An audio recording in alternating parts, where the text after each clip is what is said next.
ورحمة الله وبركاته. إن الحمد لله والصلاة والسلام على رسول الله. أما بعد فأعوذ بالله من الشيطان الرجيم. بسم الله الرحمن الرحيم. سبحان الذي أسرى بعبده ليلا من المسجد الحرام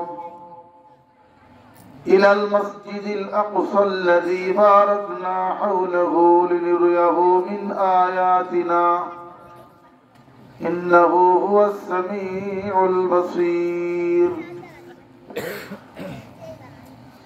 وقال عليه الصلاة والسلام: اللهم بارك لنا في شامنا ويمننا.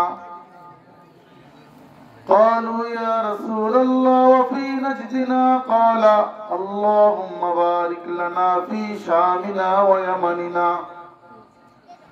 قالوا يا رسول الله وفي نجدنا؟ قال: اللهم بارك لنا في شامنا ويمننا. قالوا وفي نجدنا يا رسول الله؟ قال: هناك الزلازل وتنزل الفتن وهناك تطلع الشيطان أو كما قال عليه الصلاة والسلام. আল্লাহ তাআলার অগণিত মেহেরবানি, শুকরিয়া যে তিনি আমাকে আপনাকে এই ঠান্ডার মধ্যে একমাত্র সওয়াবের আশায়, জান্নাতের আশায়, একমাত্র আল্লাহর মহব্বতে, আল্লাহর জন্য এখানে আসার ও বসার তৌফিক দান করেছেন। এই জন্য দিল থেকে বলি আলহামদুলিল্লাহ। দুনিয়াতে আমরা ভালো খানা দানাকে ইবাদত, ভালো খানা, পোশাক, এটাকে আমরা নিয়ামত মনে করি। কিন্তু দোস্ত, সব থেকে দামি নিয়ামত হলো ইমানের নিয়ামত। ইমান যে ব্যক্তি অর্জন করেছে, এমন ব্যক্তির দাম পুরা দুনিয়ার থেকে আল্লাহর কাছে বেশি। বলেন সুবহানাল্লাহ। কারণ হাদিসে আছে, লা তাকুমুস সাআ হাত্তা ইউকাল ফিল আরদি আল্লাহ আল্লাহ।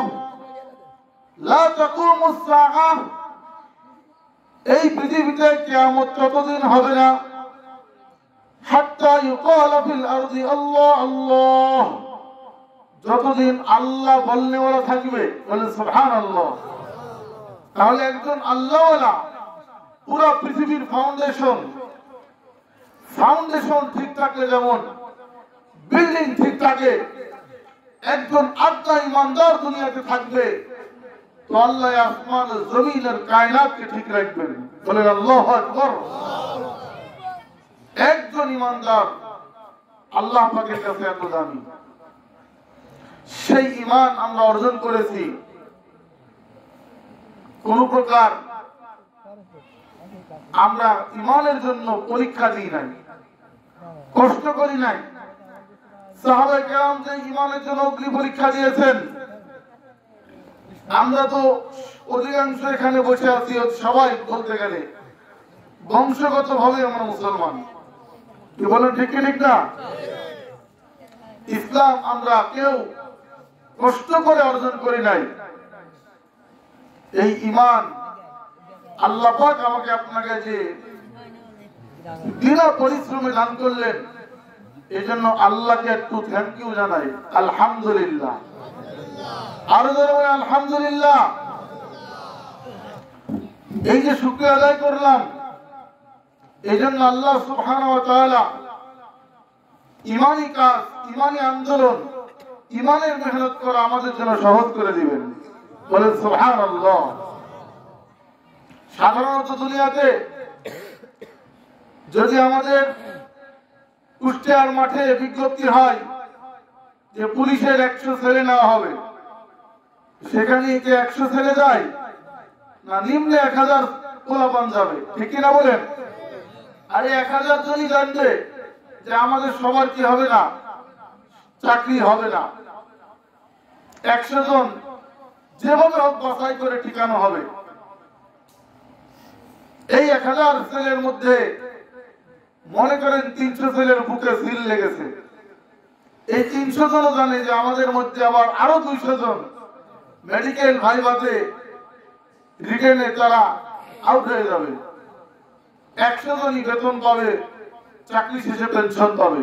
ঠিক না বলেন? আল্লাহ রাব্বুল আলামিন আমাকে আপনাকে রূহের জগতে তার কুদরত দ্বারা বাছাই করে মুহাম্মদ আরবীর উম্মত বানাইছেন, বলেন সুবহানাল্লাহ। এখানে আমাদের কোনো লাইন ধরতে হয় নাই, পরীক্ষা দিতে হয় নাই, ভাইবা দিতে হয় নাই, আল্লাহর কাছে আবেদন করতেও হয় নাই। কি বলেন? ঠিক না? এটা একমাত্র আল্লাহর পক্ষ থেকে আমাদের প্রতি বহুত বড় ইহসান এবং করুণা। আল্লাহ তাআলা বলেন, কুনতুম খায়রা উম্মাতিন উখরিজাত লিন-নাস, হে মুহাম্মদের উম্মত তোমরা শুনে রাখো, তোমরা কিন্তু পিছন থেকেই অতীতকাল থেকে মানে রূহের জগৎ থেকেই তোমরা উত্তম ছিলে। রূহের জগৎ থেকে তোমাদেরকে সর্বশ্রেষ্ঠ সবথেকে বেস্ট উম্মত বানানো হয়েছে, বলেন সুবহানাল্লাহ। তোমাদেরকে রূহের জগতেই বাছাই করা হয়েছে। আল্লাহর নবী বলেন, আনা হাদ্দুকুম মিনাল আম্বিয়া, লক্ষ লক্ষ নবীর মাঝে আমি মুহাম্মদ তোমাদের ভাগে পড়েছি। ওয়া আনতুম হাদ্দি মিনাল উমাম, কোটি কোটি উম্মতের মাঝে তোমরা আমি নবী মুহাম্মদের ভাগে পড়েছো, বলেন সুবহানাল্লাহ। এই যে ভাগাভাগিটা আমরা কি ভোটাভুটি করে করেছি? আমরা ইলেকশন করে করেছি না সিলেকশন করেছেন কে? আল্লাহ। আল্লাহ আমাদেরকে সিলেকশন করে মুহাম্মদ আরবীর উম্মত বানাইছেন এবং মুহাম্মদ সাল্লাল্লাহু আলাইহি সাল্লামকে আমাদের নবী হিসেবে হাদিয়া দিয়েছেন। এই জন্য দরবার ইলাহিতে আবারও শুকরিয়ার কালিমা জানাই, আলহামদুলিল্লাহ। আল্লাহ পাক রব্বুল আলামিন তার হাবিবের উপরে যে কালামুল্লাহ নাযিল করেছেন কোরআন, মুসা আলাইহিস সালামের কাছে যে কিতাব এসেছিল তার নাম তাওরাত। এই তাওরাতের মধ্যে তাফসীরে জালালাইনের হাসিয়ে আছে, তাওরাত লেখা ছিল জবরদস্ত পাথরে এবং তাওরাতে 1000 পারা ছিল। তাফসীরে মাদারিকে তানজিল আছে, প্রত্যেক পারায় 1000 পৃষ্ঠা ছিল। এইভাবে 1000 পারা তাওরাত কিতাব জবরদস্ত পাথরে লেখা। 70,000 ফেরেশতা মুসা আলাইহিস সালামের কাছে তুর পাহাড়ে দিয়ে গেছেন। এই তাওরাতের খণ্ডে পড়তে পড়তে মুসা আলাইহিস সালাম হিব্রু ইব্রানি ভাষায় সুরিয়ানি ভাষায় পড়তেছেন। পড়তে পড়তে এক পর্যায়ে দেখতেছেন এই উম্মতের বর্ণনা আছে। তিনি বলছেন, আল্লাহুম্মা আজিদু ফিল আলওয়াহি উম্মাতান, আল্লাহ তাওরাত খণ্ডের মধ্যে এক উম্মতের সন্ধান পেলাম, ইয়াতুনা মিন বাদি, যারা আমার বহু পরে দুনিয়াতে আসবে, ইয়াদখুলুনাল জান্নাতা ক্বাবলি, কিন্তু আমার উম্মতের বহু আগে জান্নাতে যাবে, বলেন সুবহানাল্লাহ। আল্লাহুম্মা আজআলহুম উম্মতি, আল্লাহ এদেরকে আমার উম্মত বানায় দাও। আল্লাহ তাআলা বলেন, তিলকা, হে মুসা কখনো সম্ভব হবে না। কাল্লা তিলকা উম্মতু আহমদ, হে মুসা এটা মুহাম্মদের উম্মত, বলেন সুবহানাল্লাহ। এবার মুসা আলাইহিস সালাম বলতেছেন, আল্লাহ আজিদু ফিল আলওয়াহি উম্মাতান, তাহলে আরেকটা উম্মতের সন্ধান পেলাম, যে উম্মতের সিনার মধ্যে আনাজিলুহুম ফি সুদুরিহিম, তাদের ধর্মীয় কিতাব কালামুল্লাহ তাদের সিনার মধ্যে থাকবে। অথচ আমার উম্মতের কেউ তাওরাত কিতাব মুখস্থ রাখতে পারে না। একমাত্র মুসা এবং হারুন আলাইহিমুস সালাতু ওয়াস সালাম নবী ছাড়া কেউ ধর্মীয় কিতাব মুখস্থ রাখতে পারে নাই। সম্ভব না, কারণ 1000 পারা, প্রত্যেক পাড়ার মধ্যে 1000 পৃষ্ঠা জবরদস্ত পাথরে লেখা ওয়াহমুল আসফারাহা 70 জামালান 70টা উট লাগতো এই কিতাবগুলি বহন করতে। কে মুখস্থ করবে? এটা সম্ভব না। আর আমার পরবর্তী এই উম্মত তাদের ধর্মীয় কিতাব সিনার মধ্যে রাখবে। তোমার কালামকে আল্লাহ এই উম্মত আমাকে দিয়ে দাও। আল্লাহ তাআলা বলতেছেন কাল্লা, ইম্পসিবল হবে না। তিলকা উম্মতু আহমদ, এটাও আমার দোস্ত মুহাম্মদের উম্মত। বলেন সুবহানাল্লাহ। মুসা আলাইহিস সালাম আবার বলতেছেন আল্লাহ আজিদু ফিল আরওয়াহি উম্মাতান, তাওরাতের মধ্যে এক উম্মতের সন্ধান পেলাম। সাদাকাতু আমওয়ালিহিম ফি বুতুলিহিম, তাদের মালের সদকা তাদের পেটের মধ্যে যাবে। ধনীরা গরিবদের দান করবে, গরিবরাও খাবে। আবার ওই গরিব ধনীকে দান করবে, ধনীরাও খাবে। অথচ আমার উম্মতের যাকাত, আমার উম্মতের ফিতরা আর আমার উম্মতের এরকম ভাবে মালে গনিমত, আমার উম্মতের যত দান খায়রা সাদাকাত, এগুলি ফাঁকা ময়দানে অথবা পাহাড়ের চূড়ায় রাখতে হয়।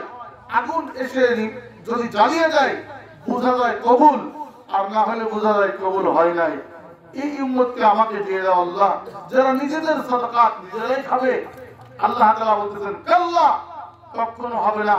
তিলকা উম্মতু আহমদ, এটাও মুহাম্মদের উম্মত। বলে সুবহানাল্লাহ। আবার এক পর্যায়ে এসে মুসা আলাইহিস সালাম বলতেছেন আল্লাহুম্মা আজিদু ফিল আলওয়াহি উম্মাতান, আল্লাহ তাওরাতে একটা উম্মতের সন্ধান পেলাম। ইয়ামুরুনা বিল মারুফ ওয়া ইয়ানহাউনা আনিল মুনকার, যারা সৎ কাজে আদেশ করবে অসৎ কাজে নিষেধ করবে। আল্লাহুম্মা জাআলহুম উম্মতি, আল্লাহ এদেরকে আমার উম্মত বানায় দাও। আল্লাহ তাআলা বলতেছেন কাল্লা, কখনো হবে না। তিলকা উম্মতু আহমদ, এটাও আমার দোস্ত মুহাম্মদের উম্মত। বলেন সুবহানাল্লাহ। এরপরে আবার বলতেছে আল্লাহুম্মা আজিদু ফিল আলওয়াহি উম্মাতান, আমি তাওরাতের মধ্যে এক উম্মতের সন্ধান পেলাম, যেই উম্মতের জন্য আল আরদু কুল্লুহা মাসাজিদ, সমগ্র পৃথিবী তাদের মসজিদ হবে। অথচ আমার উম্মত নির্ধারিত জায়গায় নামাজ পড়লে নামাজ হয়, এছাড়া নামাজ হয় না।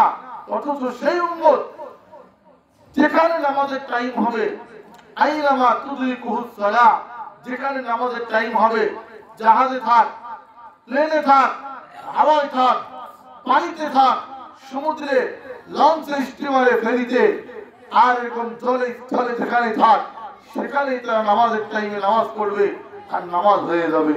সুবহানাল্লাহ। এই উম্মতকে আমাকে দিয়ে দাও। আল্লাহ তাআলা বলতেছেন কাল্লা, তিলকা উম্মতু আহমদ, ইম্পসিবল হবে না। এটাও আমার দোস্ত মুহাম্মদের উম্মত। বলেন সুবহানাল্লাহ। এক পর্যায়ে মুসা আলাইহিস সালাম একটু রাগী রবি ছিলেন, রাগ হয়ে তাওরাত খণ্ডটা ফালকাল আলওয়াহা, তাওরাতের ওই খণ্ডটা সামনে একটু নিক্ষেপ করেছেন জোরে। আল্লাহ তাআলার পক্ষ থেকে আওয়াজ আসছে ইয়া মুসা ইন্নী ইসতাফাইতুকা বিরিসালাতি ওয়া বিকালামি, হে মুসা আমি তোমাকে রাসূল হিসাবে চয়েস করেছি, আমার সাথে কথা বলার পাওয়ার দিয়েছি, যেটা আমি 2,01,24,000 নবীদেরকে দিই নাই। দুনিয়াতে থেকে তুমি আমার সাথে কথা বলো, এই রকম পাওয়ার তোমাকে কালিমুল্লাহ বানাইছি। 313 জন রাসূলের মধ্যে তোমাকে রাসূল বানাইছি। ফাখুয মা আতাইতুক, সুতরাং আমি যা দিয়েছি তা নিয়ে সন্তুষ্ট থাকো। ওয়া কুম মিনাশ শাকিরিন, এবং তুমি শুকরিয়া আদায়কারী হও। বলেন সুবহানাল্লাহ। এই জন্য দোস্ত আমরা আসি নাই, আল্লাহ আমাদের পাঠাইছেন। ঠিক না বলেন? আমরা আসি নাই, কে পাঠাইছেন? এই রূহ আত্মা একটা কুকুরের মধ্যে আল্লাহ দিতে পারতেন, একটা ছাগলের মধ্যেও দিতে পারতেন, শুকরের মধ্যেও দিতে পারতেন, কিন্তু এটাকে আল্লাহ পাক আশরাফুল মাখলুকাত বনি আদম হিসাবে আমাদেরকে দুনিয়ায় পাঠাইছেন। সমস্ত বনি আদম আল্লাহর কাছে প্রিয় না। অনেক বনি আদম জাহান্নামী, বেঈমান, নাস্তিক, মুরতাদ, যুদ্ধ ইহুদি খ্রিস্টান, যারা সোজা জাহান্নাম, সেই জাহান্নামী বনি আদম না বানিয়ে মুসলমান বনি আদম বানাইছেন। বলে সুবহানাল্লাহ। সব মুসলমান বনি আদম সমান না। আল্লাহর নবী বলেন হুররিমাতিল জান্নাতু আলাল উমামি কুল্লিহা হাত্তা তাদখুলাহা উম্মতি, সমস্ত উম্মতের উপরে জান্নাত হারাম যতক্ষণ আমার উম্মত জান্নাতে প্রবেশ না করবে। তাহলে সমস্ত মুসলমান এক পর্যায়ে না, এক পাল্লাই না, এক পর্যায়ের না, মুহাম্মদ সাল্লাল্লাহু আলাইহি ওয়াসাল্লামের উম্মত সর্বশ্রেষ্ঠ মুসলমান। কি বলেন ঠিক কি ঠিক না? এই জন্য নবীকে একটু থ্যাংক ইউ জানাই সাল্লাল্লাহু আলাইহি ওয়াসাল্লাম। আর আল্লাহকে ধন্যবাদ জানালাম কি বলে? আলহামদুলিল্লাহ। বলেন আলহামদুলিল্লাহ। আর নবীকে ধন্যবাদ জানাই সাল্লাল্লাহু আলাইহি ওয়াসাল্লাম। 2018 আমি যখন উমরায় গেলাম, মসজিদে হারামের ইমাম বয়ান করছিলেন মাকাম ইব্রাহিমের পাশে। বলছেন তুমি মাখলুক, তোমার দরুদ মাখলুক, তোমার নবীও মাখলুক, আনতা মাখলুক ওয়া সালাতুকা মাখলুক ওয়ান নবিয়্যু মাখলুক, তুমিও মাখলুক, তোমার দরুদ মাখলুক, তোমার নবীও মাখলুক। মাখলুক হয়ে মাখলুক নবীর উপরে মাখলুক দরুদ পাঠাবা, তোমার খালেক তোমার উপরে 10টা রহমত পাঠাবে। বলে সুবহানাল্লাহ। এই জন্য যে কোনো মজমায় আল্লাহর নবীর নাম শুনলে ওই মজমায় থাকা অবস্থায় পুরা মজমার মধ্যে একবার রাসূলের উপরে দরুদ পড়া ওয়াজিব। নবীর উপর দরুদ পড়া কি বলেন? ওয়াজিব। আর বারবার যদি বলে তো বারবার বলা মুস্তাহাব। এই হিসাবে যে কোনো তালিমের মজমায়, দ্বীনি মজমায়, ওয়াজের মজমায় কমপক্ষে নবীর নাম শুনলে একবার আমরা দরুদ পড়ে নিব সাল্লাল্লাহু আলাইহি ওয়াসাল্লাম। এই যে মাসআলাটা শিখলেন, আল্লাহর নবী বলতেছেন ইয়া বাজার লান তাকদুয়া ইলা মসজিদিন ফাতালামা বাবাম মিনাল ইলমি খায়রুন লাকা মিন আন তুসাল্লিয়া আল বারাকাতিন। আমুদার তুমি যদি মসজিদে গিয়ে মাত্র একটা ইলম শিখো, যে ইলমটা তুমি আমল করো না করো, শুধু শিখেছো, এই শিখার কারণে আল্লাহ পাক তোমার আমলনামায় 1000 রাকাত নফল নামাজের থেকে উত্তম নেকি দিবেন। বলে সুবহানাল্লাহ। তাহলে দ্বীনি মাহফিলে লাভ না ক্ষতি? যতগুলি কথা শুনেছেন উলামায়ে কেরামের জবান থেকে যদি আমল নাও করেন তবু এক একটি হাদিস, এক একটি ইলম আর এক একটি মাসআলার বিনিময়ে আজকে আপনারা 1000 নফল নামাজের নেকি নিয়ে বাড়িতে ঘুমাবেন। সুবহানাল্লাহ। সাহাবায়ে কেরাম জিজ্ঞেস করেছেন ইয়া রাসূলুল্লাহ আইয়ু জুলাসাইনা খায়র। দুনিয়াতে অনেক মজমা হয়, আমাদের ঠাকুরের বাড়ি মজমা হয়, হয় কি হয় না? লালনের বাড়ি মজমা হয়, কুষ্টিয়া কুমারখালী, ঠাকুরার ফকিরের দেশ। কি বলেন ঠিক কি ঠিক না? পুরা কুষ্টিয়া আমরা ঠাকুরার ফকিরের দেশ। আমরা এই নামে আমাদের পরিচিতি পুরা বিশ্বে। এটা আমাদের জন্য লাঞ্ছনা। কি বলেন ঠিক কি ঠিক না? নাউযুবিল্লাহ ওয়া মাআযাল্লাহ। ঠাকুর আর ফকিরের দেশ হিসাবে আমরা চিহ্নিত পুরা বাংলাদেশ নয়, পুরা বিশ্বে। বিশেষ করে কুমারখালী তো আরো বেশি, কারণ আপনাদের থানার মধ্যে এই দুইটা অবস্থিত। ঠিক কি ঠিক না বলেন?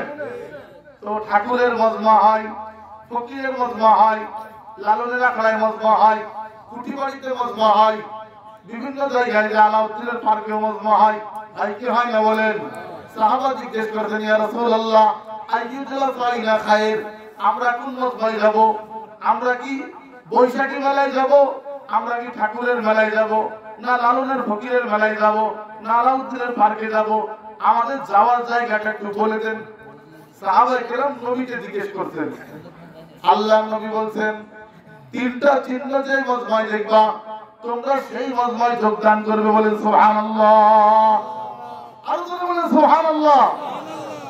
কয়টা চিহ্ন? আরো জোরে কয়টা? কোন মজমায় যাব? যে মজমায় 3টা আলামত পাবো।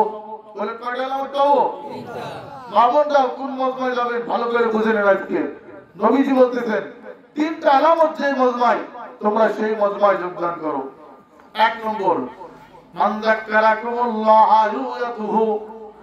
যে মজমার লোকদের দেখলে তোমার আল্লাহকে স্মরণ হয়, বলেন সুবহানাল্লাহ। ওয়া যাক্কারাকুমুল আখিরাতা আমালুহু, যে মুসলমান লোকদের আমল দেখলে অটোমেটিক আখিরাত স্মরণ হয়। কি স্মরণ হয়? জোরে কোন কি স্মরণ হয়? ওয়া যাদা ফি ইলমিকুম মানতিকুহু, যে মুসলমান লোকদের বয়ান শুনলে তোমাদের ইলম বেড়ে যায়। সুবহানাল্লাহ। এখন আপনি গবেষণা করে দেখেন, লালনের আখড়ায় গেলে অথবা কুটিবাড়ির মেলায় গেলে তাদের চেহারা দেখলে কি আল্লাহকে স্মরণ হয়? জবাব দেন, স্মরণ হয়। তাদের কর্মকাণ্ড দেখলে কি আখিরাত স্মরণ হয়? যান সৌদিয়াতে, ওদের গাদা টানা দেখলে আপনার আখিরাত স্মরণ হবে না কি স্মরণ হবে? বুঝে নেন, ঠিকই ঠিক না? আর দোস্ত, তাদের বয়ান শুনলে পারে কে যাবি মদিনায়, বাড়ির কাছে আরশিনগর যতই শুনেন, এতে আপনার কখনোই তাদের বয়ানে ইলম বাড়বে না, কখনো জ্ঞান বাড়বে না, আখিরাতের ইলম বাড়বে না, শয়তানি বুদ্ধি ছাড়া কিছুই বাড়বে না। ঠিকই ঠিক না বলেন? এইজন্য আপনারা কোন মজমায় যোগদান করবেন, কোন সেমিনারে, কোন পার্কে যাবেন, কোন সভায় যোগদান করবেন, আর কোন মেলায় যাবেন, এটা আপনাদের আগে আমাদের নবী ১,৫০০ বছর আগে আমাদেরকে এই ডিরেকশন আর দিক নির্দেশনা দিয়ে দিয়েছেন। যেরকম সুবহানাল্লাহ, নবী আমাদেরকে বলে দিয়েছেন তোমরা কোন মেলায় যাবা, যেই মেলায় লোকদেরকে দেখলে আল্লাহকে স্মরণ হবে, যেই মেলার লোকদের আমল দেখলে আখিরাত স্মরণ হবে, যেই মেলার লোকদের বক্তব্য শুনলে ইলম বেড়ে যাবে, তোমরা এমন মেলায় যোগদান করবে। ঠিক ঠিক না বলেন? আল্লাহ আমাদেরকে তৌফিক দেন। সকলে বলি আমিন।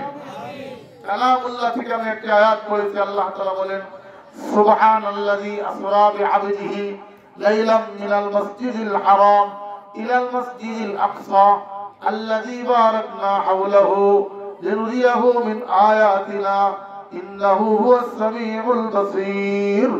আল্লাহ তাআলা বলেন, আমি পূত পবিত্র মহান সত্তা, যিনি তার বান্দা, তার প্রিয় দোস্ত মুহাম্মদকে বাইতুল্লাহ থেকে বাইতুল মুকাদ্দাস পর্যন্ত রাতের কিয়দাংশে সফর করিয়েছি, যাতে আমি বাইতুল মুকাদ্দাসের আশপাশের পুরা এরিয়াটাকে, আমার বরকতপূর্ণ জায়গাগুলি তাকে দেখাতে পারি। বলেন সুবহানাল্লাহ। এবং নিশ্চয় আমি আল্লাহ সব শুনি এবং দেখি।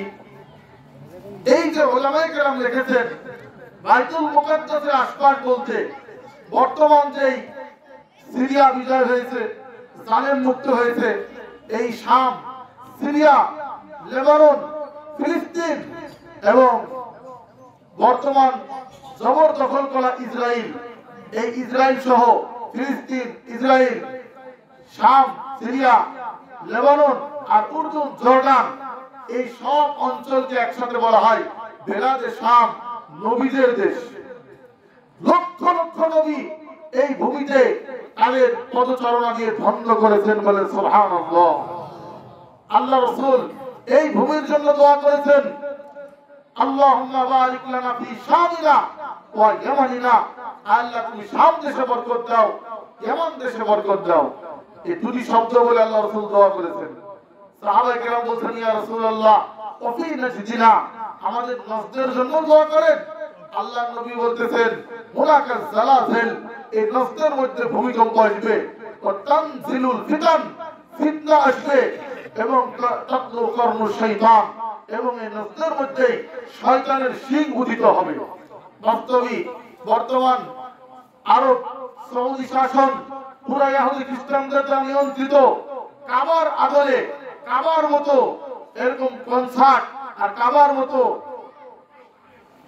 গানের আয়োজন, এরকম কাবার আদলে রিয়াদের মধ্যে বর্তমানে সিনেমা হল করা হয়েছে। বলে নাউজুবিল্লাহ। এই জন্য আল্লাহর নবী বলেছেন, এখানে ফিতনা আসবে, এই জায়গায় শয়তান উদিত হবে, আর এখানে আল্লাহ পাক ভূমিকম্প দিবে।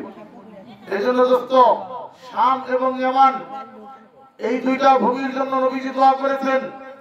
আনসারী সাহাবা, ইনারা ইয়ামানি সাহাবা, ইয়ামান থেকে এদের পূর্বপুরুষদের জন্ম ইয়ামান, ইয়ামান থেকে হিজরত করে মদিনায় এসেছিলেন, আর সেখান থেকে আনসারদের জন্ম। শাম, শামের মধ্যে বেলাদুল আম্বিয়া বলা হয়। লক্ষ লক্ষ নবী এই শামের ভূমিতে তাদের পদধূলি দিয়ে ধন্য করেছেন। এখানেই আল্লাহ রাব্বুল আলামিন আমাদের মুসা আলাইহিস সালাম এবং আমাদের ইব্রাহিম আলাইহিস সালাম, যিনি আমাদের মিল্লাতি পিতা, হিজরত করেছিলেন। সুতরাং শামের বিজয়, শাম জুলুম মুক্ত হওয়া, এটা মুসলমানদের জন্য অনেক বড় সুখবর। বলেন সুবহানাল্লাহ। এই আয়াতের মধ্যে যদিও আয়াতটি মেরাজের ব্যাপারে, আল্লাহ রাসূলের মেরাজের ব্যাপারে নাযিল হয়েছে, কিন্তু সেখানে লিনুরিয়াহু মিন আয়াতিনা, আল্লাহ পাক শামের আশপাশে অনেক আয়াত আর নিদর্শন রেখেছেন। এই হিসাবে আমি আয়াতটা তেলাওয়াত করেছি। আমাদের নবী বলেন মুহাম্মাদুর রাসূলুল্লাহ সাল্লাল্লাহু আলাইহি ওয়াসাল্লাম, আল্লাহ পাক তাকে কোরআনের মধ্যে ডাইরেক্ট নাম উল্লেখ করেছেন 4 জায়গায়, মুহাম্মদ আহমদ হিসাবে, আর এমনি উপাধি হিসাবে আইয়ুল মুজাম্মিল, মুদ্দাসসির, তোহা, ইয়াসিন, এভাবে আরো কয়েক জায়গায় উল্লেখ করেছেন, একাধিক জায়গায়। তো আল্লাহর নবীকে আল্লাহ সুবহানাহু ওয়া তাআলা সবথেকে বড় মুজিজা দিয়েছিলেন এই মেরাজ নামক মুজিজা। স্বয়ংক্রিয়ভাবে দুনিয়ার থেকে 7 আসমান ভেদ করে আরশ পর্যন্ত তুলে সমস্ত কুদরতি কায়নাতকে এরকম দেখায়, জান্নাত জাহান্নাম ঘোরায় আবার দুনিয়াতে পাঠিয়ে দিয়েছেন। বলে সুবহানাল্লাহ। ঈমানের পরে সবথেকে বড় ইবাদত নামাজ। দেখেন, যত ইবাদত, রোজা, হজ, যাকাত, আল্লাহ পাক জিবরাইল দ্বারা নবীর কাছে আসমান থেকে জমিনে নাযিল করেছেন, কিন্তু নামাজ এমন একটি বিধান, এইটাকে দেওয়ার জন্য আল্লাহ তাআলা রাসূলকে ডেকে নিজের আরশ পর্যন্ত তুলে নিয়ে গেছেন। সুবহানাল্লাহ। কোন বন্ধুর জন্য বিদেশ থেকে দামি পণ্য নিয়ে এসেছে, এই দামি পণ্যটা কি বলে ছোট বাচ্চার হাত দিয়ে দিবে না, বলবে যে বন্ধুকে দাওয়াত দাও, বাড়িতে আসবে, খানা খাবে একসাথে, তারপরে সেই স্বর্ণের হাদিয়াটা তার হাতে তুলে দিবে। আল্লাহ তাআলা নামাজের হাদিয়া দেওয়ার জন্য রাসূলকে নিজে ডেকে জিবরিল দ্বারা বাইতুল্লাহ থেকে 7 আসমান ভেদ করে আরশ পর্যন্ত কাছে বসায়া হাদিয়া দিয়েছেন। বলে সুবহানাল্লাহ। অথচ দেখেন আজকে মুসলমান কয় পার্সেন্ট নামাজি?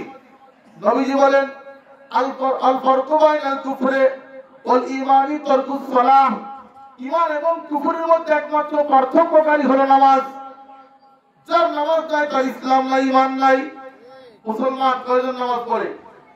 রাসূলের জামানায় মুনাফিকরা পর্যন্ত নামাজ পড়তে ভয় পাইত, নামাজ ছাড়তে ভয় পাইত, নামাজ ছাড়তে ভয় পাইত। এজন্য তারাও সামনের কাতারে পাগড়ি বেঁধে বড় মুসল্লি সেজে বসে থাকতো, কারণ জানতো নামাজ ছেড়ে দিয়ে সে স্পষ্ট কাফেরের তালিকায় চলে যাবে। তো যেই নামাজ মুনাফিকরা পর্যন্ত ছাড়তে ভয় পাইতো, আজকে 95% 90% মুসলমান নামাজ পড়ে না, আর যারা পড়ে তারাও ভুল পড়ে।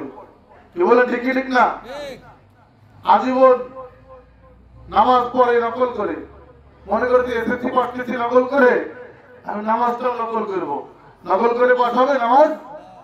এই জন্য নামাজ সহিভাবে শিখতে হবে, জানতে হবে। নামাজ ছাড়া ইসলামের মধ্যে তার কোন অবস্থান নাই। ইমাম আহমদ ইবনে হাম্বল বলেন বেনামাজি ব্যক্তিকে কতল করা ওয়াজিব। ইমাম আহমদ ইবনে হাম্বল বলছেন বেনামাজি ব্যক্তিকে ইসলামী রাষ্ট্রে তাকে হত্যা করা ওয়াজিব। আমাদের ইমাম আবু হানিফা উনি বলছেন আটকে রাখবে, জেলখানায় বন্দী রাখবে ইসলামী রাষ্ট্র থাকলে, এবং তওবা না করা পর্যন্ত ছেড়ে দেওয়া হবে না। অথচ এই নামাজ আজকে আমাদের দ্বারা, এই নামাজ প্রত্যেক মুসলমানের দ্বারা আজকে ছুটে যাচ্ছে, নামাজের জানাজা হয়ে যাচ্ছে। আমরা প্রত্যেকেই, বিশেষ করে যারা আমাদের পরিবারের মধ্যে কর্তা আছি বড়, এনারা যদি নামাজি হয়ে যায় তাহলে পরিবারের প্রত্যেক সদস্য অধীনস্থরাও নামাজি হয়ে যাবে। কি বলেন, ঠিক কি ঠিক না? এক পরিবারে কর্তা বলছে এই নামাজ পড়ো সব, আসিয়ে যায় সিনেমা হলে অথবা চায়ের দোকানে টেলিভিশনের পর্দার সামনে বসে আছে, সকাল দুপুর রাতে একবারে আখেরি মুলাকাত করে বাড়িতে আসে। এইরকম বুড়া ধামলার কথা কোন পরিবার শুনবে? তুমি নামাজে আসতে বলা নিজে যাই সলিমুদ্দিন লালচুর দোকানে বসে একদম চোখের পলক না পেলে তুমি টিভির দিকে একদম বিভিন্ন নায়কেদের ছবি দেখো আর আমাদের নামাজ পড়তে বলো? এই জন্য আল্লাহ তাআলা বলেন ওয়ামুর আহলাকা বিসসালাহ ওয়াসতাবির আলাইহা, হে নবী আপনি আপনার ফ্যামিলিকে নামাজ পড়তে বলেন, নিজেও নামাজের উপর অটল থাকেন। আপনি নিজেও বলেন ফ্যামিলিকেও পড়তে বলেন এবং নিজেও নামাজের উপর যত্নবান থাকেন। লা নাসআলুকা রিজকা, আপনার কাছে আমি রিজিক চাই না, নাহনু নারযুকুকা, আমি তো রিজিক দান করি সবাইকে। কি বলেন ঠিক কি ঠিক না? ওয়াল আকিবাতু লিত্তাকওয়া, শেষ পরিণাম মুত্তাকিদের জন্য। বলেন সুবহানাল্লাহ।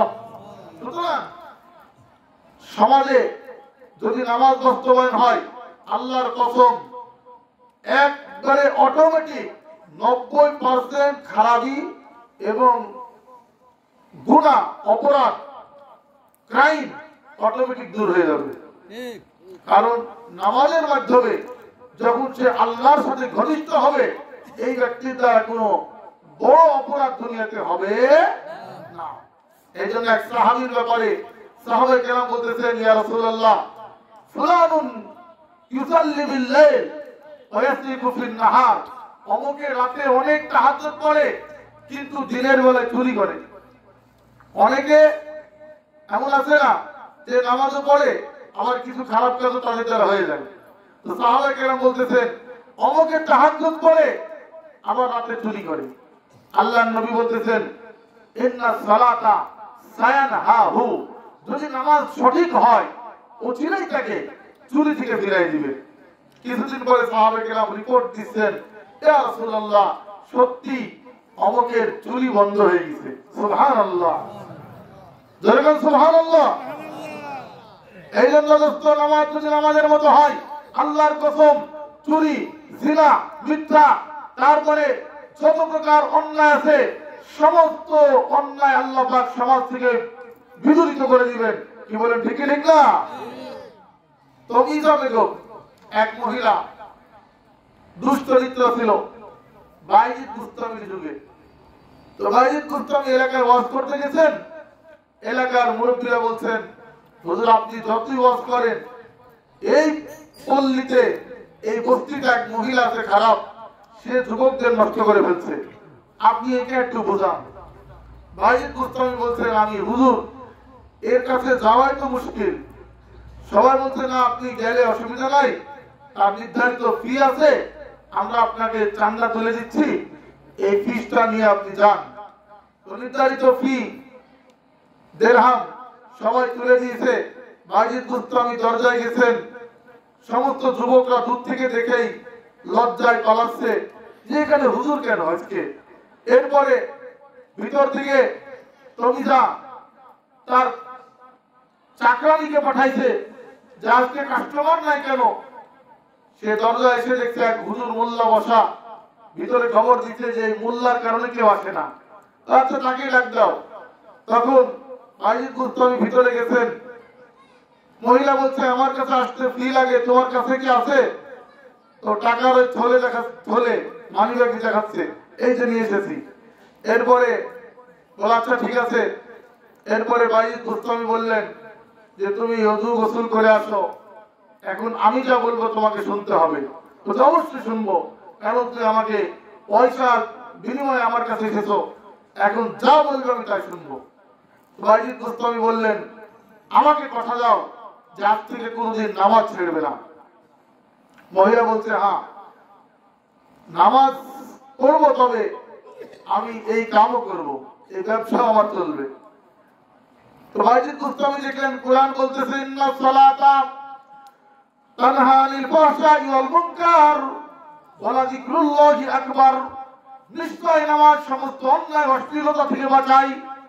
এই আয়াতের দিকে লক্ষ্য করে বাইজিদ বুস্তামি বললেন তুমি যাও, তোমার সকল অপকর্ম চলুক, তবে নামাজ তুমি ঠিক মতো পড়বে, কথা দাও। নিশ্চয় নামাজ তোমাকে তামাম অপকর্ম থেকে অশ্লীলতা থেকে ফিরায় রাখবে, বলেন সুবহানাল্লাহ। মহিলা কথা ছিল যে নামাজ আমি পড়বো, তবে আমার কাম আমি করব। 1 বছর পরে আবার এলাকায় ওয়াজ করতে আসছেন বাইজিদ বুস্তামি। এলাকার লোকেরা বলছে হুজুর এই মহিলা তো চেঞ্জ হয় নাই, অনেক খারাপ হয়ে গেছে আরো বহু গুণে। তখন বাইজিদ বুস্তামি আবার গেলেন এবং কোরআনের সাথে মিলাইতেছেন যে কোরআন মিথ্যা হবে না, মহিলার নামাজ মিথ্যা হতে পারে কিন্তু কোরআন কি হবে না, বলেন মিথ্যা হবে না। এবার গিয়ে জিজ্ঞেস করলেন তুমি তোমার নামাজের কি অবস্থা? বলে হুজুর শুধু 5 ওয়াক্ত নামাজ পড়ি নাই, আমি ইশরাক তাহাজ্জুদ তাহাজ্জুদ কিছুই ছাড়ি নাই। তাহলে বুঝলাম না কেন তোমার নামাজ তোমাকে গুনাহ থেকে ফিরায় না, কারণ কি? এবার মহিলা বলছে আমি যে সবই ঠিকঠাক আদায় করেছি, যেমন শিখিয়েছেন তেমন। বাইজিদ বুস্তামি বলছে তুমি কি ঠিক মতো ওযু গোসল করো, পাক পবিত্র হয়ে নামাজ পড়ো কিনা? মহিলা বলছে হুজুর আমি তা তো বুঝিনি, মনে করছি আপনি 1 বছর আগে ওযু গোসল করাই দিয়েছেন, এটা দিয়েই আমি নামাজ চালাই যাচ্ছি। নাউযুবিল্লাহ।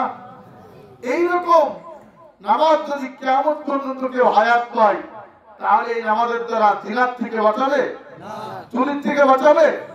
আজকে তুমি যার নামাজ দেখে হাসতেছি, তুমি যার নামাজের বর্ণনা শুনে হাসতেছি, অনেক হাজার তমিজা আমাদের মা বোনদের মধ্যে আছে যারা নামাজের ইলমই জানে না, নামাজ কিচ্ছু বুঝে না, এমনি পড়তে হয় তাই পড়ে।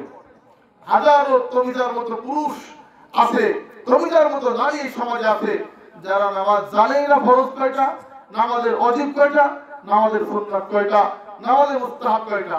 কি বলে ঠিকই ঠিক না? এই জন্য নামাজের সহিহ ইলম অর্জন করা ফরজ। প্রত্যেক নামাজি তার নামাজের মধ্যে মুফতি হয়ে যেতে হবে, কারণ নামাজে ভুল হলে আপনি কি ওর মধ্যে কাউকে ফোন করতে পারবেন যে দোস্ত একটা ভুল হয়ে গেছে কি করবো, হুজুর একটু মাসলা বলে দেন? নামাজের মধ্যে সম্ভব না। আর নামাজি আপনি নামাজে মুফতি বন যাও। প্রত্যেক নামাজি নামাজের মধ্যে মুফতি হতে হবে, তার নামাজের ব্যাপারে সে বড় মুফতি হতে হবে, না হলে ভুল হলে সে তাকে নামাজ ছেড়ে দেওয়া লাগবে। কি বলে ঠিকই ঠিক না?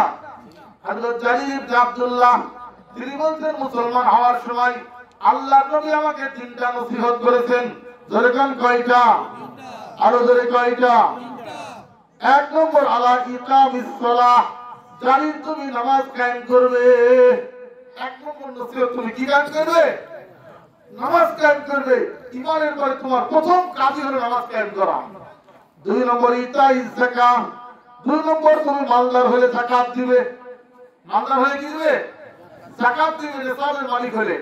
অনেকে বলে যে আমার মাল আমি রাখবো, এখানে যাকাত কেন? যুক্তি দিয়ে দোস্ত আপনার আলাউদ্দিন মোড় থেকে, শিলাদা বাজার থেকে, কুমারখালীর বাজার থেকে একটা মুরগি যদি কিনেন আর বলেন টাকা পয়সা দিয়ে কিনেছি, এর মধ্যে আমি জবাই করে নাড়ি ভুড়ি পর পাখনা এগুলি ফেলে দিব কেন? সব আমি রান্না করে খাবো। সে যেমন বোকা। আমার মনের মধ্যে আল্লাহ পাক রব্বুল আলামিন প্রত্যেকের হক রেখেছেন, যার যার হক যদি না পৌঁছায় দিই, যেমন ওই মুরগি খাওয়া হারাম হয়ে যায়, যে মুরগির মধ্যে পর পাখনা, তারপরে রক্ত, তারপরে আপনার নাড়ি ভুড়ি, এগুলি সব কুকুর, শিয়াল এবং পোকামাকড়ের হক আছে, বের না করে দিলে খাওয়া হারাম হয়ে যায়। যদিও আমার মাল বাধ্যত দেখতে, এর মধ্যে আল্লাহ গরিব দুঃখীদের হক রেখেছে, যদি বের না করে দিই তাহলে এই মাল আমার জন্য হারাম হয়ে যাবে। ঠিকই ঠিক না বলেন? এই কথাই কারুন বলেছিল যখন মুসা আলাইহিস সালাম বলেছিলেন হে কারুন তুমি আহসিন, ইহসান করো মানুষের উপরে, কামা আহসানাল্লাহু ইলাইক, আল্লাহ যেমন তোমার উপরে ইহসান করেছে। তখন কারুন বলেছিল সম্পদ আমার, অর্থ আমার, আমি এখানে কিসের ইহসান করব? যুক্তি দিয়েছিল। এই জন্য সাজায়ে মিথ্যা নাটক করে মুসা আলাইহিস সালামের বিরুদ্ধে মহিলা খাড়া করে ধর্ষকের মামলা দিয়েছিল, যেমন এদেশেও দেওয়া হয়। ঠিকই ঠিক না? দাঁড়ায় বলেছিল মহিলা যে মুসা আমার সাথে জিনা করেছে। যে মুসা আলাইহিস সালাম তার জালালি তবিয়তে বললেন ওই মহিলা সত্য বলো, মহিলা থরথর করে কাঁপতে কাঁপতে বলছে না না, কারণ আমাকে পয়সা দিয়ে খারাপ হয়েছে। সঙ্গে সঙ্গে সত্যটা বের হয়ে গেছে। এই যে কারুনকে আল্লাহ মাল দিয়েছিল, তাফসীরে মাদারিকে তানজিলে লিখছে আল্লাহ রাব্বুল আলামিন মুসা আলাইহিস সালামকে একটা দায়িত্ব দিয়েছিলেন যে তাওরাত কিতাবটাকে স্বর্ণ দিয়ে তাওরাত কিতাবটাকে তুমি একটু এরকম মোড়ক লাগায় দাও। বলছে আল্লাহ এত স্বর্ণ কই পাবো? বলছে জান্নাত থেকে কিনিয়া পরশ পাথর দিচ্ছি, এই পরশ পাথরে দুনিয়ার লোহাকে টাচ করবে, স্বর্ণ হয়ে যাবে, আর ওইটা দিয়ে এই বিশাল কিতাবকে তুমি এরকম স্বর্ণের মোড়ক লাগাই দিবে। তো কারণ ছিল মুসা ইসলামের চাচাতো ভাই, আবার দুলা ভাই মানে বোনের স্বামী, আবার এদিকে তাওরাতের হাফেজ মুসা ও হারুন আলাইহিস সালামের পরে। তো তাকে দায়িত্ব দেওয়া হলো, শয়তান তাকে ধোঁকা দিল, পুরা তাওরাতের মোড়ক লাগানো শেষ, এই কিনিয়া পরশ পাথরটাকে সে গোপন করে রাখলো। আর বলছে মুসা আলাইহিস সালামকে যে এটা হারাই গেছে, জান্নাত থেকে এসেছিল পাথরটা। এরপর সে গোপনে ওই যে ভাঙির ব্যবসা শুরু করে দিল, যত মানুষ লোহা নিয়ে আসে তাদেরকে হালকা স্বর্ণ দিয়ে দেয়, আর পুরা টাচ করে করে স্বর্ণের পাহাড় করে তুলেছিল। মা ইন্না ফাতিহাহু, আল্লাহ তাআলা বলছেন কারণে সম্পদের শুধু চাবির বর্ণনা শুনে রাখো। তার চাবি ছিল এই পরিমাণ, এক এক চাবিতে 70টা গোডাউন খুলতো, এইরকম চাবি ছিল এই পরিমাণ। লা তানুহু উলিল কুওয়া উসবাতুম মিন উলিল কুওয়া, বিশাল বড় একটা জামাত লাগতো তার চাবি বহন করতে। কারণে শহরে একজন আমার শহরে ছিলেন 2014 শেখ মিফতাহ আল মিসবাহ, সে কারণে শহরে বাড়ি, বিশাল লম্বা, আমি ওর বগলের তলে, এত লম্বা। টঙ্গী ইজতেমা থেকে সফরে গেলাম চাঁদপুরে, তো কারণে শহরে বাড়ি। উনি বললেন পুরা কারণের সম্পদ সহ এলাকাটা এমন ভাবে আল্লাহ সাগর বানাই দিচ্ছে, সারা মিশর সহ আশপাশ দেশের যত ময়লা ফেলা হয় এই ময়লা সব স্তূপ জমা হয়, আর সারা রাতে সব জমিনের তলে চলে যায়। আল্লাহু আকবার।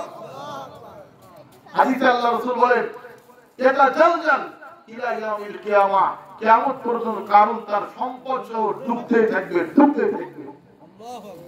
এজন্য যাকাত এটা আমার মালের মধ্যে আল্লাহর পক্ষ থেকে হক, নিসাব পরিমাণ যারা সম্পদের মালিক হবে দিতে হবে। 2 নম্বর নসিহত করেছিলেন নবীজি জারির ইবনে আব্দুল্লাহকে। 3 নম্বর নসিহত করেছিলেন যে অন্নুসহিলি কুল্লি মুসলিমিন, তুমি তোমার জন্য যেটা ভালোবাসো অন্য মুসলমানদের জন্য সেটা ভালোবাসবে, কল্যাণকামী হবে। অন্যের কি হবে বলেন? কল্যাণকামী হবে। তো বলতেছিলাম নামাজের মতো বিধান, ঈমানের পরে সবথেকে বড় বিধান হলো নামাজ। এই নামাজ যতদিন সমাজে বাস্তবায়ন না হবে, কসম খোদার, ততদিন সমাজ থেকে অপরাধ নির্মূল হবে না। এজন্য নামাজ প্রত্যেকে ফ্যামিলিতে নামাজ কায়েম করবো, নিয়ত করব ইনশাআল্লাহ। হযরত আলী রাদিয়াল্লাহু বলেন তুমি যদি চাও তোমার রবের সাথে কথা বলবে তাহলে তুমি নামাজে দাঁড়ায় যাও, তোমার প্রত্যেক শব্দে আল্লাহ জবাব দিবেন। প্রতিটা শব্দে আলহামদুলিল্লাহ রাব্বিল আলামিন বলবে যখন, সমস্ত প্রশংসা আল্লাহর, তোমার রব তোমাকে জবাব দিবে হামিদানি আব্দি, আমার বান্দা আমার প্রশংসা করলো। তুমি বলবে রহমানির রহিম, সকল প্রশংসা রবের যিনি রহমান রহিম দয়াবান। তোমার রব জবাব দিবে আসনা আলাই আব্দি, আমার বান্দা আমার গুণকীর্তন করলো। তুমি বলবে মালিক ইয়াউমিদ্দিন, বিচার দিনের মালিক। তোমার রব জবাব দিবেন মাজ্জাদানি আব্দি, আমার বান্দা আমার বড়ত্ব মান করলো। তুমি বলবে ইয়াকা নাবুদু ওয়া ইয়াকা নাস্তাইন, আল্লাহ তোমার গোলামি করি, তোমার কাছে সাহায্য চাই। তখন আল্লাহ বলবে ও বান্দা তুমি কেমন সাহায্য চাও বলো, কি চাও? তখন বান্দা বলে ইহদিনা, আল্লাহ তুমি আমাকে রাস্তা দেখাও। কি দেখাও বলে? রাস্তা দেখাও। আল্লাহ তাআলা বলে তোমার রাস্তার কোয়ালিটি মান করো। তখন আমরা বলি সিরাতাল লাযিনা আন'আমতা আলাইহিম, আল্লাহ মিনান নবিয়্যিন ওয়া সিদ্দিকিন ওয়া শুহাদা ওয়া সালিহিন, নবীদের রাস্তা দেখাও, সিদ্দিকদের রাস্তা দেখাও, শহীদদের রাস্তা দেখাও, নেককারদের রাস্তা দেখাও। বলেন সুবহানাল্লাহ। গায়রিল মাগদুবি আলাইহিম ওয়ালাদ-দাল্লিন, গুমরাহ পথভ্রষ্ট গজবপ্রাপ্ত ইহুদি খ্রিস্টানদের রাস্তা আমাকে দেখায়ও না। আল্লাহ তাআলা বলেন ওয়ালি আব্দি মা সাআল, বান্দা আমার কাছে যা চাইলো আমি তা দিয়ে দিলাম। সুবহানাল্লাহ। ফেরেশতারা দোয়া করে বলে আমিন, বলেন আমিন। এই জন্য হাদিসে আছে যে ব্যক্তির আমিন ইমামের আমিনের সাথে মিলবে, ইমামের আমিনের সাথে ফেরেশতারাও আমিন বলে। এই তিন আমিন যখন এক জায়গায় হয়ে যাবে, ইমাম মুক্তাদি ফেরেশতা এই সব আমিন যখন একসাথে তালে তাল লেগে যাবে, আল্লাহ পাক পিছনের তামাম সগীরা গুনাহ ক্ষমা করে দিবে, বলেন সুবহানাল্লাহ। সগীরা গুনাহ, ছোটখাটো গুনাহ নামাজের মাধ্যমে অটোমেটিক বিনা ক্ষমা চাওয়াতে ক্ষমা হয়ে যায়, বলেন সুবহানাল্লাহ। এক সাহাবী আবুল ইউসুর, নাম কি বললাম? আবুল ইউসরি, ইনি খেজুর বিক্রেতা ছিলেন, খেজুরের ব্যবসা করতেন, ফল ব্যবসায়ী। এক সুন্দরী মেয়ে আসছে খেজুর কিনতে, শয়তান ধোঁকা দিয়েছে যে ভিতরে ভালো খেজুর আছে, তো ভিতরে টান দিয়ে ওরে একটা চুমা দিয়ে দিছে। ওরে সাহাবায়ে কেরাম ছিলেন গুনার উপরে অটল না, এই জন্য আল্লাহ পাক সাহাবাদেরকে মাগফুর, ক্ষমা করে দিয়েছেন, বলেন সুবহানাল্লাহ। সঙ্গে সঙ্গে অনুশোচনা তৈরি হয়েছে যে আমি এটা ভুল করলাম চরম, এর জন্য আমার ক্ষমা চাইতে হবে। কি করা যায় করণীয়? নবীর দরবারে চলে গেলেন, আল্লাহ নবী তার বর্ণনা শুনলেন, মাথাটা নিচু করে বসলেন যে কি করা যায়।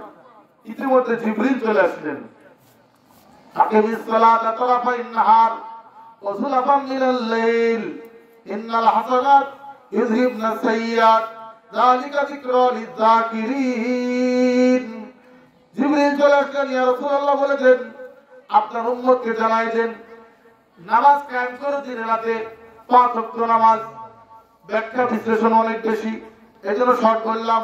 নামাজ কায়েম করতে বলেন দিনের রাতে 5 ওয়াক্ত। নিশ্চয়ই এই নামাজের মাধ্যমে ছোটখাটো অপরাধগুলি, অজান্তে অযাচিত অপরাধগুলি, সগীরা গুনাহগুলি আল্লাহ পাক অটো মাফ করে দিবেন, বলেন সুবহানাল্লাহ। তখন নবীজি এই সাহাবীকে ডাকলেন, হে আবুল ইসুর, এদিকে আসো, তোমার ব্যাপারে আয়াত নাযিল হয়েছে, নামাজের মাধ্যমে তোমার এই অনাকাঙ্ক্ষিত অযাচিত শয়তানের ধোঁকায় যেই ছোটখাটো গুনাহ হবে মাফ হয়ে যাবে। সাহাবী বলতেছেন, ইয়া রাসূলুল্লাহ, আলী হাজা, এই আয়াত কি স্পেশাল আমার জন্য নাযিল হয়েছে? নবীজি বলতেছেন, লা, নো, বাল লিজামি উম্মতি, আমার সমস্ত উম্মতের জন্য কিয়ামত পর্যন্ত একই বিধান, নামাজের মাধ্যমে সগীরা গুনাহ অটো ক্ষমা হয়ে যাবে, সুবহানাল্লাহ। এজন্য হাদিসে আছে, as-সালাওয়াতুল খামস ওয়াল জুমআতু ইলা জুমআহ ওয়া রমজানু ইলা রমজান, রমাদান মুকাফফিরাতুল লিমা বাইনাহুন্না ইযা জিতুনিবাতিল কাবায়ের। যখন 5 ওয়াক্ত নামাজ পড়া হবে, এক ওয়াক্ত থেকে আরেক ওয়াক্ত পর্যন্ত, এক জুমা থেকে আরেক জুমা পর্যন্ত, এক রমজান থেকে আরেক রমজান পর্যন্ত মাঝখানের যত ছোটখাটো গুনাহ, সগীরা গুনাহ আল্লাহ পাক অটো ক্ষমা করে দিবেন, যদি কবিরা থেকে বেঁচে থাকে, যদি কবিরা গুনাহ থেকে বেঁচে থাকে। এই জন্য দোস্ত, এই নামাজের মাধ্যমে আল্লাহর সাথে হৃদ্যতা গড়ে তুলতে হবে, মহব্বতের সোপান গড়ে উঠবে। কি বলেন, ঠিক কি ঠিক না? আল্লাহর নবী বলেন, নামাজের মাধ্যমে সিজদায় বান্দা গেলে আল্লাহ পাক বান্দার সবথেকে নিকটবর্তী হন, সুবহানাল্লাহ। মুসা আলাইহিস সালাম বলতেছেন, আল্লাহ, আমি তো আপনার সাথে তুর পাহাড়ে কথা বলি, আমার পরে কি আর কোন জাতি আসবে যারা দুনিয়ার থেকে আপনার সাথে কথা বলবে? আল্লাহ তাআলা বলতেছেন, মুসা, তুমি তো আমার সাথে কথা বলতে তুর পাহাড়ে আসা লাগে, তুমি আমার সাথে কথা বলতে স্যান্ডেল এবং জুতা খোলা লাগে, তুমি আমার সাথে কথা বলতে নির্ধারিত কথার বাইরে বলতে পারো না, সীমিত একটা কথা আছে। কি কথার বিষয়বস্তু নির্ধারিত, এরপরে তুমি আমার সাথে কথা বলতে হলে সময় নির্ধারিত, আগের থেকে সময় দিয়ে আমি, সময়ও নির্ধারিত, কথাও নির্ধারিত, জায়গাও নির্ধারিত, আবার কথা বলার স্টাইল, অর্থাৎ জুতা খুলে আসতে হবে তোমাকে, পরিবেশ নির্ধারিত। কিন্তু তোমার পরে একটা আমার মুহাম্মদের উম্মত আসতেছে, আমার দোস্ত হাবিবের উম্মত আসতেছে, আমি তাদের সাথে কথা বলবো ওয়াহুম সাজিদুন, যখন তারা সিজদায় থাকে, বলেন সুবহানাল্লাহ। তখন আমি তাদের সাথে গল্প করব, প্রাণ ভরে তার মনের কথা আমাকে বলবে, আমি জবাব দিব। কোরআন যদি কেউ পড়ে, হযরত আলী বলেন, তুমি যদি চাও তোমার রব তোমাকে মোবাইল করুক আর তুমি রিসিভ করে তোমার রবের সাথে প্রেমের গল্প লাগাও, তাহলে তুমি কোরআন পড়তে বসে যাও, বলেন সুবহানাল্লাহ। কারণ কোরআনের মাধ্যমে আল্লাহ তার ভয়েস, যেই শব্দ আল্লাহ জিবরাইল দ্বারা নবীর কাছে নাযিল করেছেন, সেই কথাগুলি আমার মুখ দ্বারা যখন নিঃসৃত হতে থাকে, তখন আমি কেমন যেন আল্লাহর কথার জবাব দিচ্ছি। কি বলে, ঠিক কি ঠিক না? আর নামাজের মাধ্যমে আল্লাহ আমার কথার জবাব দেন। এই দুই হাতিয়ার মুসলমানদের আছে। আর কোনো ভয় থাকা দরকার নয়। যদি কেউ নামাজ আর তেলাওয়াতকে আঁকড়ে ধরে, আল্লাহ পাক সেই মুসলিম জাতিকে দুনিয়াতে বিজয় করবেনই করবে। ঠিক না বলেন? এই জন্য দোস্ত, নামাজ বাস্তবায়ন করতে হলে রাষ্ট্রীয় যেমন আদায় জরুরি, তার থেকে বেশি জরুরি আমাদের ব্যক্তিগত উদ্যোগ। আমরা নিকট অতীতে দেখেছি সৌদি আরবে রাষ্ট্রীয়ভাবে নামাজের নির্দেশ ছিল, কিন্তু অনেক দোকানদার ভিতর থেকে শাটার বন্ধ করে টেলিভিশন দেখতো, নামাজের টাইম শেষ শাটার খুলে দিত। এটা রাষ্ট্রীয় উদ্যোগ হয়েছে, কিন্তু ব্যক্তিগত উদ্যোগ হয় নাই। ঠিক না?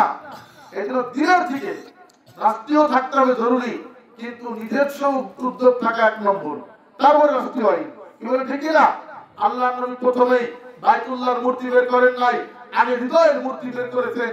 তো তারাই বাইতুল্লাহ বিজয় করে বাইতুল্লাহ থেকে 360টা মূর্তিকে অপসারণ করেছেন। ঠিক না বলেন? এই জন্য দোস্ত, সময় এসেছে আলহামদুলিল্লাহ এদেশেও নিকট অতীতে যেমন মূর্তি অপসারণ হয়েছে, বিভিন্ন রোডের নাম আমি দেখে খুব খুশি হচ্ছি, আলহামদুলিল্লাহ ভালো লাগছে। বিভিন্ন রোডের মধ্যে জাতির পিতা ইব্রাহিম আলাইহিস সালাম রোড, জাতির পিতা ইব্রাহিম আলাইহিস সালাম এক্সপ্রেস ওয়ে, জাতির পিতা ইব্রাহিম আলাইহিস সালাম ব্রিজ বহুত দেখলাম। ঢাকা যাতে আসছে বিভিন্ন খবরে দেখতেছি। ঠিক তাওহীদের সূচনা হচ্ছে আলহামদুলিল্লাহ। তারপরে সিরিয়াতেও এরকম 53 বছরে জালেম শাসকদের পতন হয়েছে। তার পিতা 29 বছর হাফিজ আল আসাদ আর বাশার আল আসাদের 24 বছর, এই 53 বছরের জুলুম শাসন পতন হয়েছে। সেখানে মূর্তি অপসারণ হচ্ছে। আমাদের এই তাওহীদের বাংলায় ইফতিখার উদ্দিন মোহাম্মদ ইবনে বখতিয়ার খলজি 1201 খ্রিস্টাব্দে যখন বাংলা বিজয় করেছিলেন, তখন তিনি নদিয়ার সেই লক্ষণ সেনকে উৎখাত করে এই কথাই বাংলায় বলেছিলেন, বঙ্গে আল্লাহ মানে বাংলায় আল্লাহর কালিমা চলবে বলে সুবহানাল্লাহ। সেখান থেকে বঙ্গে আল্লাহ থেকে বাঙ্গালা, আমরা সেখান থেকে বাঙালি। তার মানে এই জাতির গুণপত্রের মধ্যে, নামের মধ্যে মিশে আছে তাওহীদের স্লোগান বলে সুবহানাল্লাহ। আমাদের নামের মধ্যে মিশে আছে তাওহীদের স্লোগান। কেন আমরা বাঙালি? বঙ্গে আল্লাহ বলেছিলেন ইফতিখার উদ্দিন মোহাম্মদ ইবনে বখতিয়ার খলজি, বঙ্গে আল্লাহ, বাংলায় চলবে আল্লাহর নাম। এখানে লক্ষ্মী সরস্বতী দুর্গা কালী চলবে না, এখানে কোনো লাত মানউচ্চ হুবলের পূজা চলবে না, এখানে তাওহীদের কেতন উঠবে, তাওহীদের পতাকা উঠবে, এখানে রব্বে কায়নাতের এক হক্কানিয়াতের আওয়াজ চলবে। এই জন্য তিনি আওয়াজ দিয়েছিলেন বঙ্গে আল্লাহ, বলেন বঙ্গে আল্লাহ। সেখান থেকে আমরা বাঙ্গালা, আর বাঙ্গালা থেকে বাঙালি, বলেন সুবহানাল্লাহ। আর এই বাঙালি নামের মধ্যেই তাওহীদের গোলাপত্তন রয়েছে। এই জন্য এ জাতি জজবাতি, কখনো 13 সালের হেফাজতে শাপলা চত্বরে জমা হয়ে যায়, কখনো 5 আগস্টের মতো ইতিহাস কায়েম করে দেখায়। কি বলে? ঠিক না? কারণ কি? তারা ইফতিখার উদ্দিন মোহাম্মদ ইবনে বখতিয়ার খলজির সেই স্লোগানের জাতি। সেই জন্য দোস্ত, আমরা তাওহীদের দেশ চাই তো ইনশাআল্লাহ। এই দেশে তাওহীদ কায়েম হলে ইনশাআল্লাহ আল্লাহর আহকামাত কায়েম হয়ে যাবে। যখনই তাওহীদ প্রতিষ্ঠিত হবে, তাহলে দোস্ত আল্লাহর বিধানও প্রতিষ্ঠিত হবে। আজকে ঈমান মজবুত না হওয়ার কারণে আমলের দুর্বলতা, হাজারো বয়ান হইতেছে, কিন্তু আমাদের কোন জায়গায় ঈমান নষ্ট হয়ে যায় এই সম্পর্কে আমাদের এলেমই নাই। কি বলে? ঠিক না? কি কারণে ঈমান নষ্ট হয়ে যায়? নানা কিছু ঈমান, এই ঈমান নষ্ট হওয়ার কারণগুলি না জানার কারণে ঈমানের দুর্বলতা, আর ঈমানের দুর্বলতার কারণে আমলের প্রতি অনীহা। কি বলে? ঠিক না? এজন্য ঈমান মজবুত করব। ঈমান মজবুত করলেই ইনশাআল্লাহ আমাদের আমল এরকম মজবুত হয়ে যাবে। আর ঈমান ওয়ালা যারা ঈমান যদি মজবুত ঈমান হয়, শিরকের প্রয়োজন না থাকে, আল্লাহর কসম শুনে রাখেন, শিরকের প্রয়োজন না থাকলে আদনা ঈমানদারকে আল্লাহ পাক এই দুনিয়া পরিমাণ আরো 10টা, মানে সর্বমোট 11 দুনিয়া পরিমাণ এরিয়াটাকে জান্নাতের মেহমান বানিয়ে দিবে। সুবহানাল্লাহ। এজন্য ঈমানকে হেফাজত করতে হবে। যেমন মুসা আলাইহিস সালামের জামানায় একটা বাদী, মাশেতা বিনতে ফেরাউন, এক বাদী তার ঈমানকে হেফাজত করেছিল। ফেরাউনের মেয়ের চুল আঁচড়াতে ছিল, চুল আঁচড়াতে গিয়ে হাত থেকে চিরুনি পড়ে গেছে। তো ঈমান তো গোপন রাখা যায় না। উনি বলেছিলেন বিসমি রব্বিল মুসা বিসমি রাব্বিল আলামিন। মহিলা চিরুনি তুলছে, সমস্ত জগতের রবের নামে চিরুনি তুললাম। তো ফেরাউনের মেয়ে বলছে, আইয়া রব্বিন সাম্মাইতি, হে মা সেটা তুমি কোন রবের নাম বললা? আমার সামিতি, তুমি কি শোনো নাই? আবুনা রব্বুল আলা, আমার আব্বা ফেরাউনি তো বড় রব। নাউজুবিল্লাহ বলেন। তখন এই মহিলার ঈমান আরো চাঙ্গা হয়ে গেছে। বলছে, কাল্লা, কখনো তোমার আব্বা আমার রব হতে পারে না। সাম্মাইতু রব্বি, আমি তো আমার রবের নাম বলেছি। আল্লাযী খালাকানি, যিনি আমাকে সৃষ্টি করেছেন। ওয়া খালাকাকি, তোমাকে সৃষ্টি করেছেন। খালাকা আবাকি, তোমার বাপ ফেরাউনকে সৃষ্টি করেছেন। ওয়া খালাকাল আলামিন, সমস্ত জগৎকে বানাইছেন। বলেন সুবহানাল্লাহ। এরপরে ফেরাউনের মেয়ে বলছে, আসল মেয়েটা ছিল না, পালিত মেয়ে। বলছে, তাহলে আমি এই কথা আব্বাকে বলে দিব, তোমার কিন্তু পরিণাম খারাপ হবে। যাই বলে দিছে পিতাকে, ইয়া বাতা, হে আব্বাজান, আখবারাতনি মা সেটা, আমার চাকরানি মা সেটা আমাকে খবর দিয়েছে, আন্না লাহা রাব্বাহা, তার নাকি এক রব আছে, আল্লাযী খালাকাহা, যিনি তাকে সৃষ্টি করেছেন, ও খালাকানি, আমাকেও নাকি সৃষ্টি করেছেন, ও খালাকাকা, আপনাকেও নাকি সৃষ্টি করেছেন। ফেরাউন বলতে, আচ্ছা ডাকো। মা সেটা, কি শুনতেছি? আমার ঘরে থেকে আমার চাকরানি আমার চাকরগিরি করে আমার বেতন খেয়ে নুন খেয়ে নিমুখারামি করছো, আমাকে রব মানো না, কাকে রব মানো তুমি? ওই সময় মা সেটা ঈমান আরো চাঙ্গা হয়ে গেছে।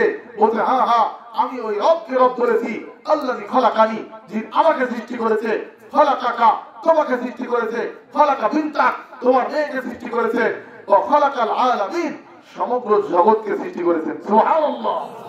তখন ফেরাউন বলছে, এই মুহূর্তে তোমার পরিণাম কি হবে জানো?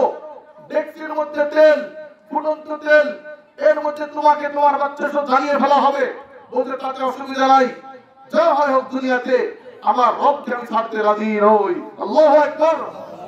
এরপরে তার দুই সন্তান ছিল, একটা দুধের বাচ্চা আর একটা ছোট্ট কোলের বাচ্চা। সঙ্গে সঙ্গে ডেকচিতে তেল ঢালা হলো, ফুটন্ত তেলের মধ্যে তার কোলের বাচ্চাটা ফেলে দেওয়া হলো। বাচ্চাটা মুহূর্তে ভোলা হয়ে গেছে। এরপরে আরেকটা বাচ্চা নেওয়ার আগে মাঠে তার চোখের পানি ফেলে কাঁদছে। ফেরাউন বলছে, এখনো সময় আছে, একটা বাচ্চা আছে, তুমিও বেঁচে যাবা। বলতে, না, আমি এই জন্য কাঁদছি না, এরকম হাজারো বাচ্চা থাকলে হাজারো বাচ্চাকে আমি দিয়ে দিতাম আল্লাহর পথে কুরবান করে, আমি এই জন্য কাঁদতেছি। বলে সুবহানাল্লাহ। দ্বিতীয় বাচ্চাও দিয়ে দিছে। এবার মা সেটা আসমানের দিক তাকায় কাঁদতেছে। ফেরাউন বলছে, মা সেটা, মনে হয় নরম হয়েছো, বাচ্চা গেছে গেছে, তুমি বেঁচে যাওয়া, যদি আমাকে রব মেনে নাও। মা সেটা বলছে, না না, আমি এই জন্য আসমানের দিক তাকাই নাই, আমি আসমানের মালিককে জানাইতেছি, হে আসমানের রব, হে আসমানের রব, রব্বে জুল জালাল, যিনি রহমান রহিমুল মালিকুল কুদ্দুস, আসসালামুল মুমিনুল মুহাইমিন, আজিজুল জব্বারুল মুতাকাব্বির, আল খালিকুল বারিল মুসাব্বির, আল গফফারুল কাহ্হারুল ওয়াহাবুর রাজ্জাকুল ফাত্তাহুল আলিম, আল কাবিদুল বাসিতুল খাফিদুর রাফিউল মুইজুল মুযিল্লুল সামিউল বাসীর, الحكم العدل اللطيف الخبير الحليم العظيم الغفور الشكور علي الكبير حفيظ المقيت حسيب الجليل الكريم الرقيب المجيب الواسع الحكيم الودود المجيد الضيف الشهيد الحق واليقين القوي المتين الولي الحميد المحسن المبدع المعيد المحيي المميت الحي القيوم الواجد الماجد الواحد الاحد الصمد القادر المقتدر مقدم المؤخر الاول والاخر ظاهر الباطن والي المتعالي البر الطاوع المنتقم الغفور الرؤوف مالك الملك ذو الجلال والاكرام المقصد الجامع الغني المغني المانع الثور النافع النور الهادي البديع الباقي الوارث الرشيد الصبور جل جلاله من اوله الله اكبر। জানাই দিচ্ছেন যে আমি আমার এই